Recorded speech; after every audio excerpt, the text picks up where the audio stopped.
उत्तर प्रदेश में असम्बली इंतखाबात की तैयारियां सभी पार्टियां ज़ोर शोर से कर रही हैं और आज मौलाना सलमान नदवी ने भी अपनी रिहाइशगाह पे स्कूल पे एक प्रेस कॉन्फ्रेंस किया महागठबंधन के साथ। सर, जो प्रेस कॉन्फ्रेंस आपने की उसकी क्या हिकमत अमली होगी? और चूँकि 2022 का इंतखाबात बिल्कुल करीब है, ऐसे में सेकुलर पार्टियों के किरदार पे क्यों आपको शक है? नहीं, देखिए, मेरा शक सेकुलर पार्टियों पर नहीं है, लेकिन मेरा ये कहना है कि अगर कोई सेकुलर पार्टी है और वो अपनी बिरादरी की पार्टी बन के रह गई है और जो उसके वादे हैं, उसके मैनिफेस्टो में जो बयानात हैं वो नहीं पूरा करती है, तो फिर लोगों में मायूसी पैदा होती है और इसकी ज़रूरत होती है कि कोई अल्टरनेट इंतज़ाम किया जाए।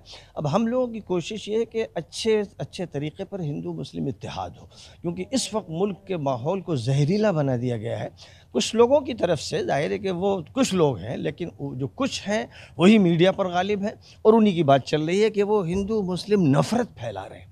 हम लोगों का काम ये है कि हम उख़ुव्वत और भाईचारा कायम करें, हिंदू मुस्लिम, और इसी तरह जो मुसलमानों में शिया सुन्नी बरेलवी देवबंदी हैं उनके इख्तिलाफ़ात जो भी हैं अक़ीदे के इल्म के, वो अपने दायरे में रखें, लेकिन उन इख्तिलाफ़ात को बाहर लाकर झगड़ा ना करें, फितना ना पैदा करें। सब लोग एक महाज में मुत्तफ़िक़ हो जाए। ये हमारी कोशिश पहले भी रही है और अभी फिर ये कोशिश है, क्योंकि ज़ाहिर है अगर कोशिश एक मरतबा नाकाम हो जाए तो फिर दोबारा करना है, सिबारा करना है। मुसलसल आप दौरा कर रहे थे, गुज़िश्ता बरस भी देखा। कितनी कामयाब कोशिशें रहीं और कितनी बड़ी तादाद में आपको उम्मीद है कि इत्तेफ़ाक और इत्तेहाद की जो मैंने सूरत हाल बन पा रही है? मैंने दौरा जो किया, बिहार का किया, यूपी का किया, राजस्थान का दौरा किया, महाराष्ट्र का दौरा किया, जहाँ जहाँ मैं गया इस पुकार के साथ, सदा के साथ और इस दावत के साथ, मिशन के साथ कि हम सब लोगों को, जितने मज़हब के लोग हैं, बिरादरी के लोग हैं, इन सबको मिल जाना है, ऐसे जैसे एक बाप और माँ के बेटे होते हैं, बेटियाँ होती हैं। हमको मिलना है और भाईचारा लेके चलना है। हमें मुल्क की खिदमत करनी है और मुल्क में कोई तफ़रीक़ा, कोई डिस्क्रिमिनेशन नहीं चलने देना, ये अपनी कोशिश है। अब इस कोशिश में हमें ईश्वर से, अल्लाह से यही प्रार्थना करना है कि वो कामयाबी अता फरमाए। आप बड़ी पार्टियों की हिमायत का ऐलान क्यों नहीं कर रहे हैं? ज़ाहिर है कि इससे पहले समाजवादी की सरकार थी, उससे पहले बीएसपी की सरकार थी और सभी मुस्लिम के हामी होने का दावा करती हैं, और मौजूदा दौर में भी जो अब बीजेपी की सरकार है उसके ख़िलाफ़ भी एक महाज खड़ा कर रही हैं। ऐसे में एक थर्ड मोर्चा बनाना कितना कामयाब है और क्या इसके नुकसानात हो सकते हैं? देखिए, ये जो दो बड़ी पार्टियां कहलाती हैं, आपने देखा कि 2014 में उनके जनाजे निकल गए, 2017 में भी उनको कामयाबी नहीं मिली। क्यों नहीं मिली? आखिर इतनी बड़ी तादाद में अगर मुसलमान उनके साथ हैं, जो यहाँ 20-25% हैं यूपी में, तो उसके बावजूद भी वो अपनी सीटें बचा क्यों नहीं सके? इसका मतलब कि लोग बद्दिल हैं, लोग समझ रहे हैं कि ये दोगले लोग हैं, ये बिचौलिए ऐसे हैं जो अपना फ़ायदा उठाते हैं, मुसलमानों को वोट बैंक बनाते हैं। इसलिए ये बात पैदा हो रही है। बेचैनी के नतीजे में एक अल्टरनेट की बात हो रही है।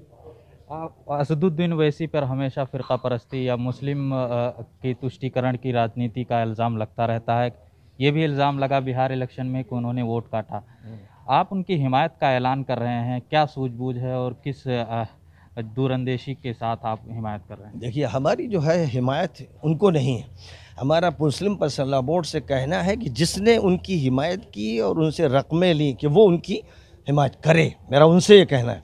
और मैं अपने तौर पर ये कहता हूँ कि ये जो महागठबंधन है, जिसमें मुख्तलिफ़ बिरादरियाँ हैं, मुख्तलिफ़ मज़हब के लोग, इनके साथ ओवैसी और ओम प्रकाश और इसी तरह शिवपाल शामिल हों, हम उनके पीछे नहीं चलेंगे।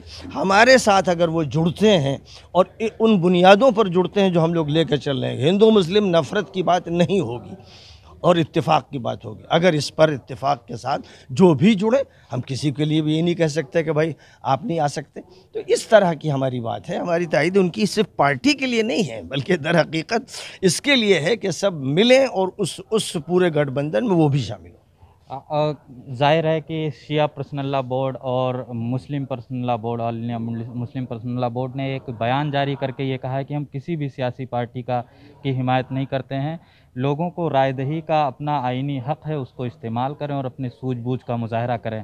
आप प्रेस कॉन्फ्रेंस कर रहे हैं और दावा कर रहे हैं कि एक ख़ास संगठन जो महागठबंधन है, उसको लोग हिमायत करें, उसको वोट करें। क्या आपका रास्ता इन तमाम जो बड़ी तंजीमें हैं उससे अलग हटके है और क्यों है? क्योंकि जमीयत उलमा का भी एक अहम किरदार है। देखिए, जमीयत उलमा और मुस्लिम पर्सनल लॉ बोर्ड दोनों से मेरा ये कहना है कि या आप अपनी सियासी क़ियादत सामने लाइए और मुसलमानों के साथ खिलवाड़ बंद कीजिए, तमाशा बंद कीजिए कि आप ये कह देते हैं कि हमारे एजेंडे में नहीं है। मौत और हयात का मसला है, उरूज और जवाल का मसला है, मुसलमानों के लिए सख्त बहरान का मसला है। आप अपना दामन बचा लेंगे, हरगिज़ कौम आपको बचने नहीं देगी और आपको कुछ ना कुछ फैसला करना पड़ेगा। आप खुलकर कहिए, आप कहिए कि हम लोग अखिलेश के साथ, कहिए, आपको बयान देना पड़ेगा। हमारा ये कहना है कि आपने जब गोद में लिया ओवैसी को और आपको ओवैसी ने खूब खिलाया पिलाया और पैसे दिए, तो उनका साथ दीजिए आप।